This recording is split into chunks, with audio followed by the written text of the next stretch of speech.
Volví a mirar por el retrovisor y vi algo que no tenía sentido en la carretera. Eran las 3:15 de la madrugada. La bruma se espesaba entre los faros y la lluvia dibujaba hilos de plata sobre el parabrisa. Soy conductor desde que cumplí 20 años y pasé más horas a la intemperie que dentro de una casa. Así que cuando digo que algo me heló la sangre, no lo digo por efecto. Aquella figura parada en la orilla no parecía humana. Se mantenía inmóvil como si el viento la evitara, y algo en mi estómago me dijo que no era noche para detenerse. Esta historia comienza así, con un golpe seco de intuición y el olor a caucho mojado que aún siento cuando cierro los ojos. Lo que contaré ahora es solo el inicio de una serie de encuentros que marcaron a mi familia y a la gente con la que trabajo. Al final del episodio, relataré el suceso que nos hizo prometer nunca más viajar entre las 3 y las 4 de la madrugada. ¿Qué harías si alguien llamara a la puerta del camión en plena carretera? Comenzó así una noche que no olvidaré. La primera vez que me pasó fue en la carretera entre León y Salamanca. Era una lluvia que pegaba en el techo con una cadencia lenta, como dedos buscando un interruptor. Vi, a la luz de los faros, una figura a la orilla, encorvada y con ropa que se pegaba a la piel. Bajé la ventanilla a la fuerza y escuché un ruido que no venía del tráfico sino del silencio. Un soplo, como si alguien exhalara desde el fondo de un pozo. Me abrí paso y pregunté en voz alta, ¿estás bien? La figura no respondió, solo alzó la cabeza y sus ojos parecían dos carbones humedecidos. Me acerqué con la linterna y por un instante creí ver unas marcas en la arena que no terminaban en nada. Al tocarle el hombro sentí frío. Mi mano tembló y, sin pensarlo, di un paso atrás. Dije entonces, ¿quieres que llame a alguien? Y la figura murmuró lo que aún retumba en mi cabeza. La muerte anda cerca. Volví al camión y cerré la puerta con el corazón rebotando en las costillas. El motor sonó más alto que antes. Imaginé que era una broma, una persona que necesitaba ayuda, pero cuando la policía llegó no encontraron huellas, ni ropa, ni rastro alguno en la barra de gravilla, solo el barro húmedo y el eco de mis propias palabras. Al principio pensé en alucinación, en sueño acumulado, en fatiga, pero no fui el único que vio esa silueta aquella madrugada. En la caseta del peaje de la autopista trabajaba doña Rosa, que llevaba más de 30 años cobrando pases y contando historias. Dije que alguien podía decirte algo así, y ella rió, pero su risa fue corta. Me miró con ojos pequeños y me dijo que a las 3:30 en una noche... De neblina se le apareció un hombre vestido de viejo que le pidió cambio y le susurró exactamente la misma frase. La tradición entre los conductores es sencilla. No pares entre las 3 y las 4. Se lo repito a mi gente cuando sale. No es por miedo, es por respeto a algo que no entendemos. Tengo una hermana, Mariana, que cada vez que oigo la palabra carretera me pregunta si ya llegué. Mi padre, don Miguel, fue camionero 30 años antes que yo y nunca creyó en fantasmas hasta la noche en que su convoy casi volcó tras seguir una luz que nadie más vio. Estas historias se transmiten como consejos prácticos junto al mapa y las llaves. Mira los faros, revisa el retrovisor, evita detenerte en la bruma. Parte de lo que soy viene de una infancia en la que aprendí a distinguir el ruido que salva del ruido que anuncia peligro. Nací en un pueblo a la orilla de la carretera Federal 45, hijo de un mecánico que olía siempre a aceite y a humo de diésel. De chico me enseñaron a empujar un camión cuando se atascaba, a reconocer el timbre de una falla en el motor por el sonido, a leer mapas que nadie quería porque yo los aprendía por gusto. Recuerdo noches duras donde la casa entera olía a sopa recalentada y a gasolina, y mi padre, Beto, contaba historias en voz baja sobre un tramo con un barranco donde a medianoche se veía a una mujer peinando su cabello con una luz fría.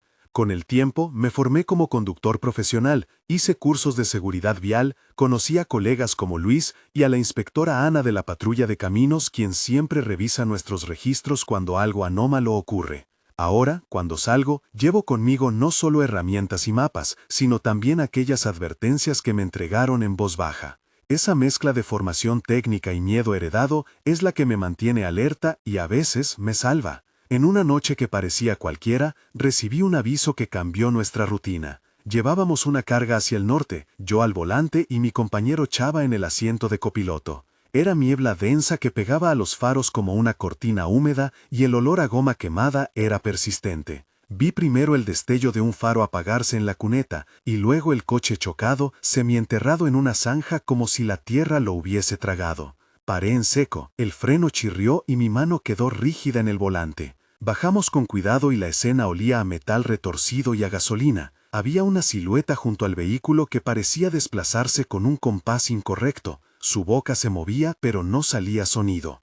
Chava, sin pensar, dijo: «¿Estás bien, amigo?», y la figura se volteó con una expresión que no era ni humanamente triste ni enojada. Era algo entre ambos y dijo con voz muy baja: «La muerte anda cerca». Intentamos auxiliar, hablé por radio con la patrulla y explicamos exactamente el lugar. La patrulla tardó, y cuando llegó el coche chocado ya no estaba el cuerpo. Solo el vehículo, barcas de frenada y el barro removido. Lo extraño fue que en el asiento del copiloto había un objeto pequeño, una muñeca con el cabello enmarañado. Al tocarla sentí náuseas. Llamamos al hospital, al seguro, hicimos el papeleo. La compañía pidió que no nos desviáramos más esa noche, pero el susto ya estaba dentro de nosotros y la voz de la figura se repetía como un mantra. En este punto quiero pausar y escucharte. Si estás temblando o sintiendo ese hormigueo en la nuca, sé que no es fácil. ¿Has vivido algo parecido en una carretera? Comenta la ciudad donde sucedió y una línea sobre lo que pasó, por favor. Por favor, empieza tu comentario con el nombre del lugar para que podamos organizar relatos por región. Tus experiencias ayudan a otros a tomar precauciones y a nosotros a investigar patrones. Aquí guardamos estas historias con seriedad y respeto, no como entretenimiento. Cada relato que compartas puede ser verificado y podría salvar a alguien que viaje de noche. Te invito a contarlo con calma, sin juicio, y a leer los comentarios de otros conductores. Ahora seguimos con lo que viene a continuación, porque lo que sigue es aún más extraño. Un conductor llamado Javier me contó su encuentro en un tramo solitario cerca del desierto. Iba en una camioneta con la radio apagada porque el silencio le ayudaba a mantener la concentración. De pronto, la niebla se convirtió en una pared,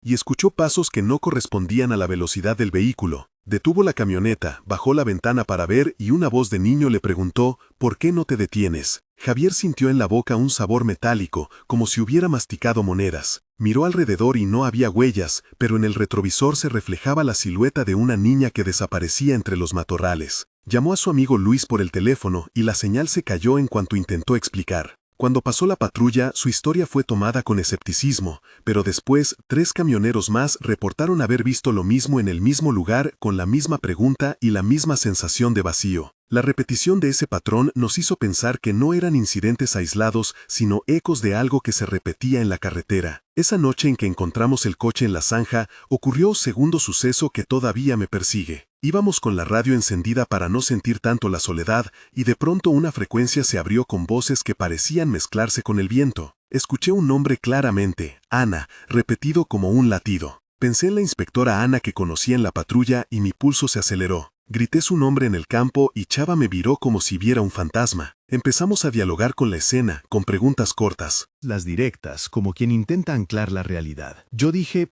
«¿Qué pasó aquí?», y la voz respondió con un eco de miles de voces: «La muerte anda cerca». Chava, que no es hombre de creencias, sino un tipo práctico, sugirió que nos moviéramos y tomáramos fotos. Hicimos fotos, buscamos huellas, recogimos datos y todavía hoy, cuando reviso las imágenes, aparecen distorsiones en los píxeles que nadie pudo explicar. Ese momento tenso duró lo suficiente para dejar marcas en nuestra memoria y en la percepción de nuestra ruta. Desde entonces, cada faro que brilla en la orilla me obliga a repetir mentalmente las comprobaciones: cinturón, luces, radio y la pregunta clave: ¿es alguien que puedo ayudar o algo que debo evitar? Hubo un episodio aislado que puso en duda mi cordura por días. Viajé solo una semana después. La noche era clara pero con una bruma baja que olía a tierra mojada. Decidí parar en una tienda abandonada para tomar agua y estirar las piernas. Al bajar, el olor a café rancio y a humo viejo me alcanzó. Las puertas estaban abiertas como si alguien hubiera entrado y salido en silencio. Entré y mi linterna iluminó latas, una silla volteada y en la pared un dibujo hecho con carbón que parecía un mapa con una cruz. Sentí el papel de mis zapatos crujir sobre cristales y algo en la penumbra dijo mi nombre. En un susurro, Dije, ¿quién anda ahí? Y la respuesta fue un murmullo que no pude entender, pero que me dejó con la piel de gallina. Intenté controlar mi respiración, comprobé el retrovisor y el silencio volvió a ser pesado. Cuando salí al carro, mi mano buscó el volante como si fuera un clavo en el que colgarme. Decidí irme sin prender la radio para no oír nada que pudiera confundirme. Ya en la carretera miré el espejo y vi una sombra que se pegaba al arcén y desaparecía a la velocidad de los faros. Me pregunté si había sido producto del cansancio, pero esa tienda estaba en mi GPS como abandonada desde hace años, y alguien más me dijo luego que la había visto encenderse y apagarse sin nadie dentro. Aquella soledad me mostró la delgada línea entre lo que puedo explicar y lo que no tiene explicación. La noche más fuerte ocurrió en un peaje solitario en la autopista que conecta con la frontera. Iba con el remolque cargado y la lluvia era fina pero persistente. Frente a mí en la caseta apareció una mujer con un vestido blanco empapado, golpeando la barrera del peaje con una mano abierta. Mi corazón pegó un salto. Chava y yo bajamos y la conversación que sostuvimos fue corta, precisa y repetida. Yo dije, buenos días, a mi manera nocturna, hola señora, ¿necesita ayuda? Ella respondió con una voz que parecía quebrada y dijo, no abras. Vimos a lo lejos a una niña corriendo en la cinta de asfalto, como si buscara algo que se le escapaba. Chava tomó la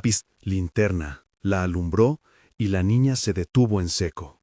Pregunté a la mujer qué quería, y ella nos miró directo a los ojos con una calma que helura sangre de ambos, y dijo con firmeza, «No es hora de abrir». Sentí el casco en la nuca, como si alguien fuera a tocarme.